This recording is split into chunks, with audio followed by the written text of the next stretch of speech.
Kim Tae melepas dan melempar lembaran kain itu ke dalam keranjang berisi pakaian kotor. Ketika hari semakin menggelap, bersama Bulan dan kawan-kawannya di atas sana, dengan langkah penatnya dia menghampiri shower box dan memilih air hangat untuk membasahi tubuhnya malam ini.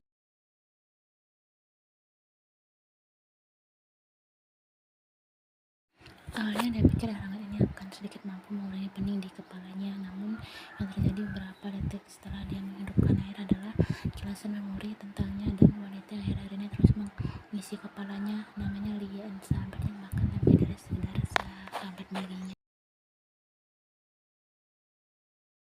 Entah sejak kapan semua perasaan itu bermula, Theo sendiri tidak tahu. Dia terlalu sibuk dengan semua pekerjaannya hingga dia lupa bagaimana bisa semuanya bermula. Yang dia tahu, dia sudah berlutut pada sosok itu untuk meminta hadirnya kebersamaan di antara mereka.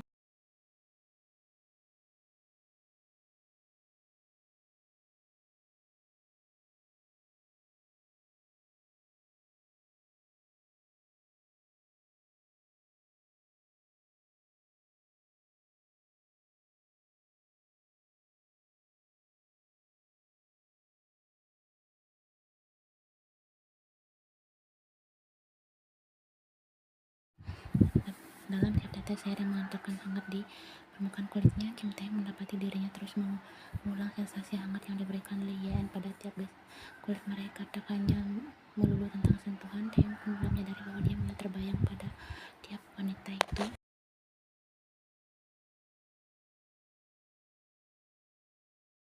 Tentang bagaimana senyum indah tercipta di sana, tentang bagaimana Tae yang mulai menggila karenanya. Lalu di tengah lamunan itu tiba-tiba pintu kamar mandi ini diketuk oleh seseorang di balik benda itu. Tae sudah tahu siapa pelakunya. Oleh karena itu, dengan segera dia mengambil sabun dan sampo untuk membersihkan dirinya.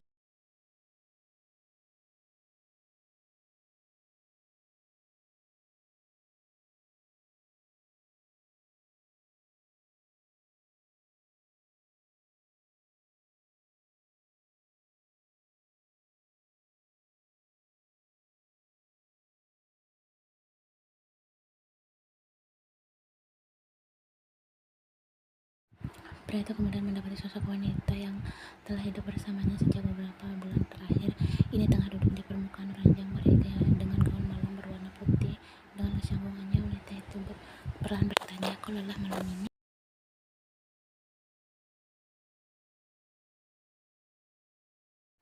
"Kenapa?" tanya Taeyong sembari menghampiri wanita itu. Menundukkan dirinya tepat di hadapan wanita itu, perlahan Taeyong bertanya, "Ada yang rindu denganku?" "Aku rindu sekali sebenarnya, tetapi kau terlihat sangat sibuk akhir-akhir ini," ungkap wanita itu sembari mengerutkan bibirnya.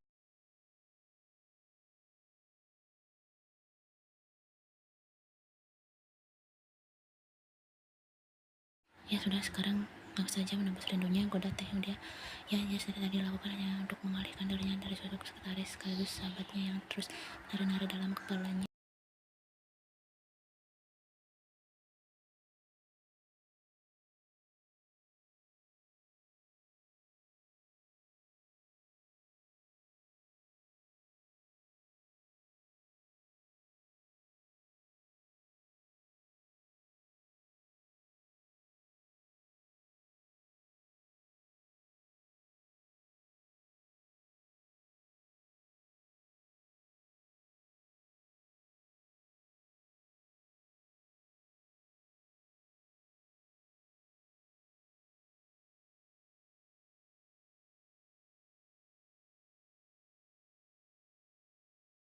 Menarik tubuhnya menjauh hingga dia berdiri dari permukaan ranjang. Taeyong kemudian bertanya, "Lalu kau mencurigaiku?"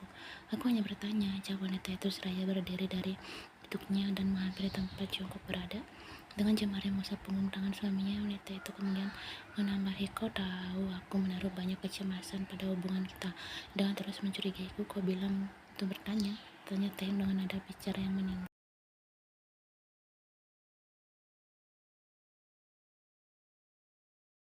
"Jangan salahkan aku jika aku berpaling pada wanita lain saat di rumah saja kau terus menuduhku," imbuh Taeyong sembari berjalan menjauh dari sosok istrinya yang terlihat kembali memasang ekspresi murung.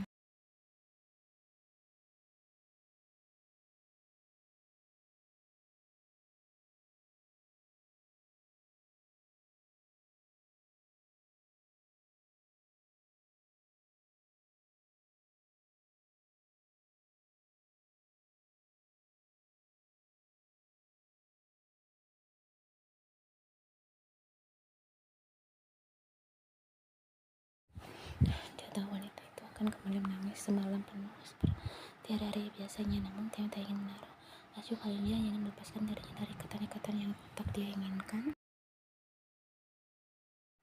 Tak kala dia sedang duduk di jok mobilnya, pria itu mendapati ponselnya berdering di mana pesan dari Lian terpampang di sana. Sebuah pesan berisi foto dan Taeyong berharap Lian tidak mengirim foto yang akan membuatnya merusuh di rumah wanita itu. Sebenarnya Lian bukan tipe wanita penggoda yang mengirimkan foto dan foto seksinya kepada Taeyong. Wanita itu hanya mengirim foto sesekali untuk meminta pendapat Taeyong mengenai 2 atau 3 hal yang dibandingkan oleh Lian.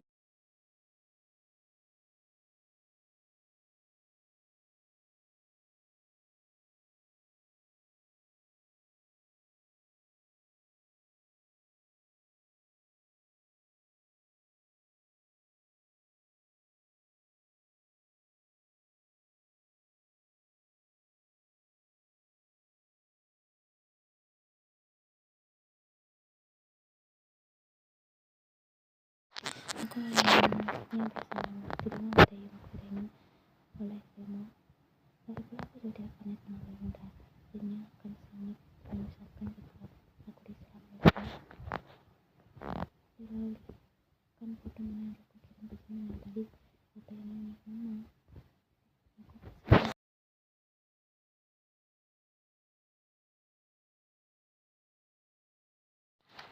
Kim Taeyong menyelesaikan dengan banyak pekerjaan selama beberapa hari ini karena tempo hari Ian tak mengizinkan pria itu untuk mengunjungi rumahnya. Lagi pula Ian tahu apa yang akan dilakukan Taeyong untuk tindakan bodoh yang akan mereka apabila hari itu Ian menyetujui laku pria itu.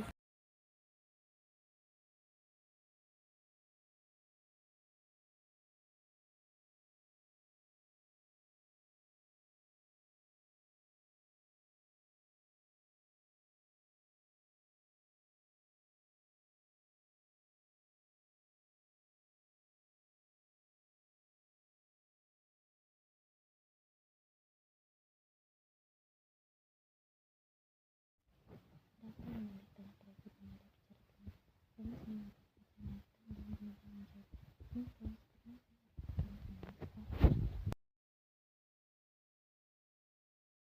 manakala Taeyong hendak menghentikan kepergian Ian, wanita itu tiba-tiba menutup mulutnya dengan gelagat seorang yang hendak memuntahkan isi perutnya. Lian, Moal, dan Taeyong tak menampik fakta bahwa jantungnya bekerja secara gila-gilaan tiba-tiba.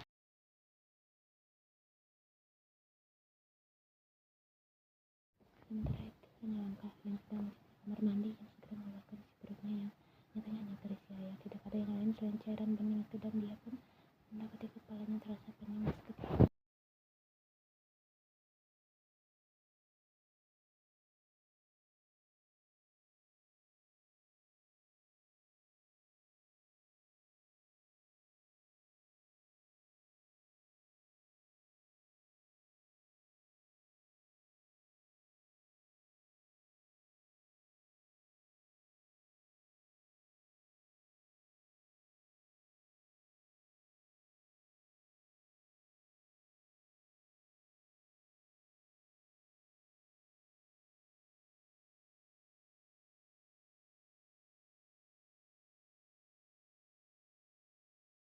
Ini bukan kali pertama dan Ian tak akan terkejut dengan itu. Oleh karenanya, manakala sosok berpakaian serba hitam itu mulai melangkah mendekat dengan sehabis lipat di tangannya, Ian turut menarik tusuk rambut berwarna merahnya hingga membuat rambutnya terurai.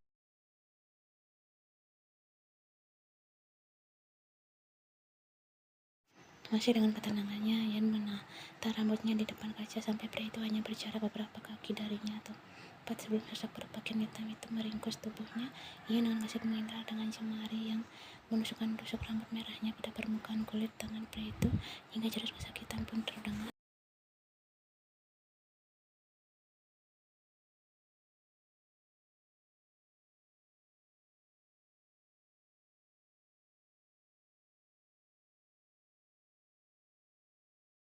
Tak hanya itu, yang sudah terbuka itu juga turut jatuh di permukaan lantai kamar mandi. Ini sudah lama aku tak bermain, ujarnya sebelum menarik rambutnya hingga membuat dari permukaan itu.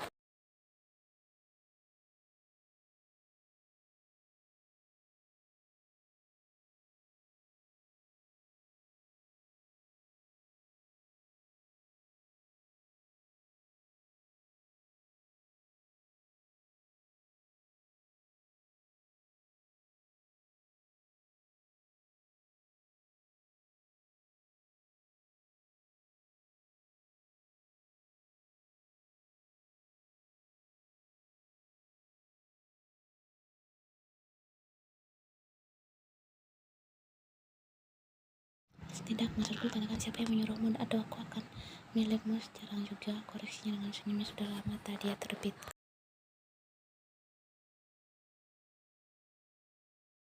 Ketika perilaku kakek itu hanya memberi hening dengan segera yang di pria bebal ini, nyatanya itu hanya berlangsung pada saat pria itu segera membuka suara nyonya besar yang menyuruh saya. Saat itu pula tawayan suara dengan jelas di ruangan ini bersama yang di mana-mana juga dengan guman yang terdengar jelas. Beraninya kau menyerangku, Elena. Sebenarnya ada apa? Kenapa kau? Dan hampir saya jongkok kepada Ian yang tengah menyandarkan tubuhnya di sofa yang berada di kamar hotel ini.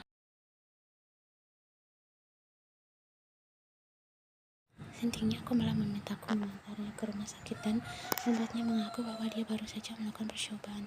Sambung jongkok kepada sahabatnya itu.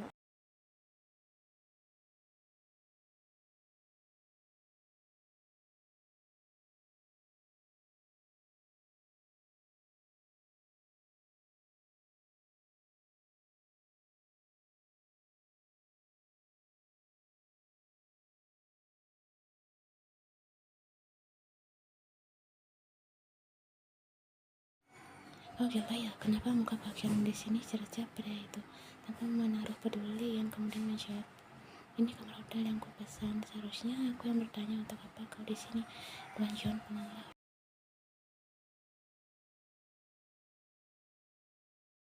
Ian, bagaimana jika Jimmy tahu? Jangan sampai dia tahu. Sudah, keluarlah, potong Ian sembari mengangkat sepatunya untuk memberi kode pada jongkok bahwa dia tidak akan sungkan untuk melempari pria itu dengan sepatu jika pria itu tak kunjung pada. Aku pergi, seru jongkok dengan bibir yang mengerucut tinggi-tinggi.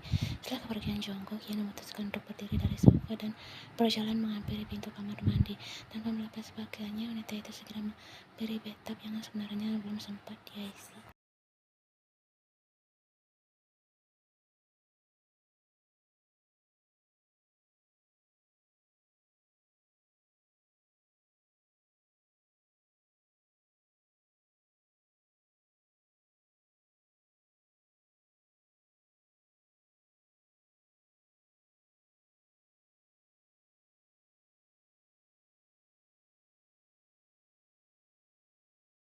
Kau mau sesuatu? Tanya Ian sembari melangkah menuju pintu. Tak khawatirku, jawabnya tepat sebelum Ian membuka pintu. Setelah menyisir dari depan pintu, Ian kemudian kembali mendudukkan diri di atas sofa dengan Taehyung yang sudah menutup pintu kamar hotel ini dengan tidak lama setelahnya. Taehyung, siapa yang melakukan itu? Penyerangan itu, tanya Ian yang wanita itu sambung. Kau tahu, sebenarnya daripada dia yang menyerangku, yang terjadi adalah aku yang menyerangnya. Ian panggil Taehyung sembari menundukkan dirinya tepat di sampingnya.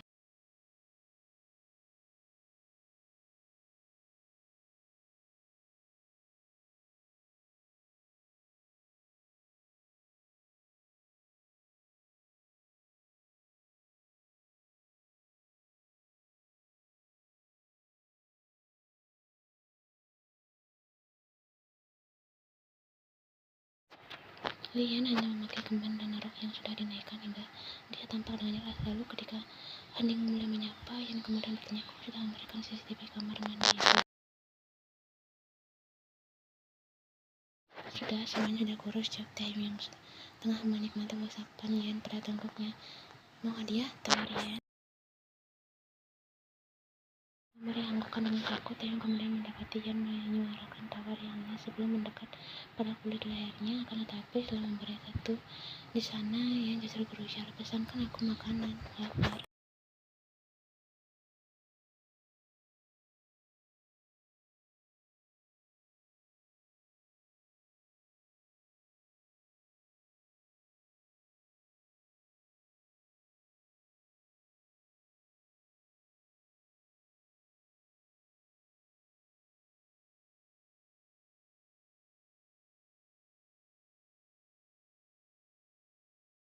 Sebab otak dia berbita merah akan menjaga pintu kamar Elena Kim dan akan ada namanya sebagai pengirim.